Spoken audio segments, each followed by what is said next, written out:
안녕 언니 오빠들, 라쿤이야. 헬로.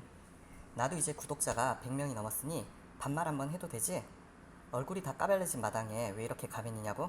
사실 내가 판타지가 라쿤! 내일이 광복절이잖아? 그래서 광복절 특집 영상으로 의열단 밀양 의열운동 탐방기를 만들고 있었어. 그런데 첫 번째 특집인 야스쿠니가 빵 터진 거야. 그래서 구독자 100명 넘은 기념으로 가면을 한번 써보려고 해. 나 같은 학고 유튜버 채널에 구독, 좋아요를 눌러줘서 고맙고, 지금은 생업과 병행하느라 자막도 안 넣고 하는데 채널이 더 성장하면 만족스러운 컨텐츠를 만들도록 할게. 지금은 술 사먹을 돈이 더 걱정이야. 사실 유튜버 중 구독자 100명이 넘는 게 대단하지 않을 수도 있잖아? 하지만 나는 희열을 느껴.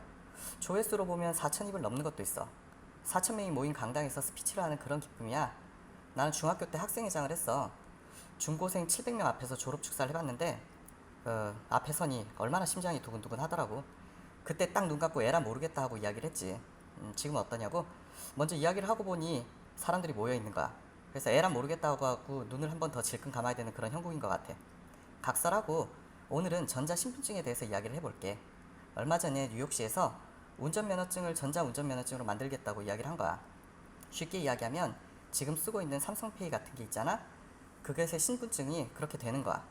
미국에서는 델라웨어주의 수도인 도버에서 가장 먼저 도입이 되었나봐. 시범적으로 200명 먼저 테스트를 해보고 올해 안에 테스트를 끝낸다고 해. 뉴욕 외에도 아이오와 알라바마, 아리조나도 이런 시험에 동참한다고 하더라고.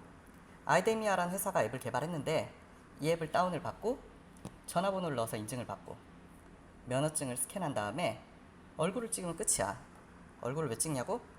위조 방지를 위해서 얼굴이 좌우로 왔다 갔다 하거든. 그래도 이런 기술은 보안이나 개인정보 유출이 가장 큰 걱정일 거야. 얼굴이 왔다 갔다 하는 거 외에도 앱을 켠 채로 손가락을 갖다 대면 밑에 보이지? 이렇게 표시가 나가지고 위조를 더 어렵게 하지. 이런 기술이 아니더라도 앱 자체 보안은 물론 신경을 썼겠지?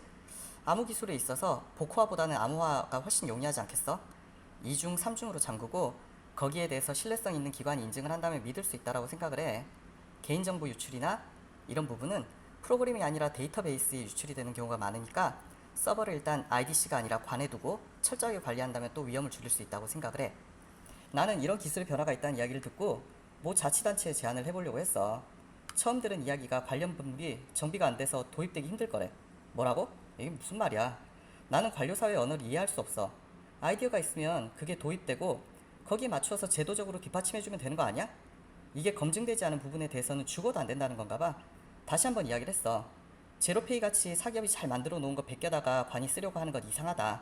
하지만 이건 우리가 언젠가는 나가야 될 미래의 모습이고 그런 걸 자치단체가 화끈하게 주도해보면 안 되냐고. 미국도 자치단체들이 주도하잖아. 지금은 신용카드하고 교통카드가 폰으로 들어왔어. 신분증만 들어오면 우리는 정말 지갑을 안 가지고 다녀도 되는 거라고. 이건 작지만 큰 삶의 변화라고 생각을 해. 말이 나왔으니 제로페이에 대해서 한마디만 더 할게. 지금 나온 지 꽤 됐지만 중만 쓰고 있잖아. 더 나아질 게 없을 것 같은데 당연한 이치라고 생각을 해. 어떤 단체든 사람이든 잘하는 일이 있고 못하는 일이 있지. 잘하는 일을 할 수도 있고 잘하는 일을 안 할 수도 있어. 못하는 일을 할 수도 있고 못하는 일을 안 할 수도 있지. 잘하는 일을 하거나 못하는 일을 안 하면 되지만 못하는 일을 했을 경우에 문제가 생기는 거야. 기업이 훨씬 잘하고 경직적인 관료 집단이 그 효율성을 넘을 수 없는데 사적 기업의 영역을 침해하니까 죽을 쓰는 거라고. 우리가 아는 것과 현상이 다른 이른바 인지 부조화가 생기는 거지. 잘한 일을 안 하는 경우, 이런 경우 우리는 가슴이 답답하지만 욕을 하기는 좀 사실 힘들어. 전자신분증의 경우가 이런 경우인데 잘하는 것보다는 이걸 이끌 수 있는 주체가 결국에는 국가나 자치단체밖에 없는 거야. 4차 산업혁명 외치지만 우리가 받아들일 준비가 되었냐 하는 데 대해서는 의문이야. 요즘도 진짜 혁명처럼 4차 산업혁명이 다가올 거라고 외치는 분이 있는지는 모르겠네. 그런 분이 있다면 일단 걸러. 나도 주제가 4차 산업혁명이라면 일단 손이 가질 않아.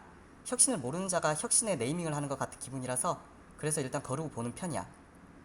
4차 산업혁명은 이 시기가 지나고 보면 혁명적 변화가 있었던 것을 우리가 자각하는 거지 혁명적 변화가 온다고 하는 것이 아닐 거야. 로보틱스로 가장 발달한 독일의 경우도 비용적 효율성을 위해서 인간과 로봇가 함께하는 그런 파트너십 공장들을 구성하는 걸 보면 아직까지 기계가 인간을 대체하는 것보단 기계가 인간을 도와주는 것이 더 이득인가 봐. 복사기랑 팩스가 도입된 것도 봐.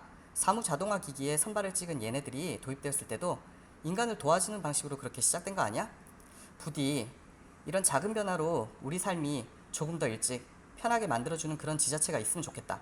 만약 이 영상을 보는 언니 오빠들 중에 관련된 사람이 있으면 얼른 물어서 업적으로 만들기를 바래. 고마워. 라쿤이었어.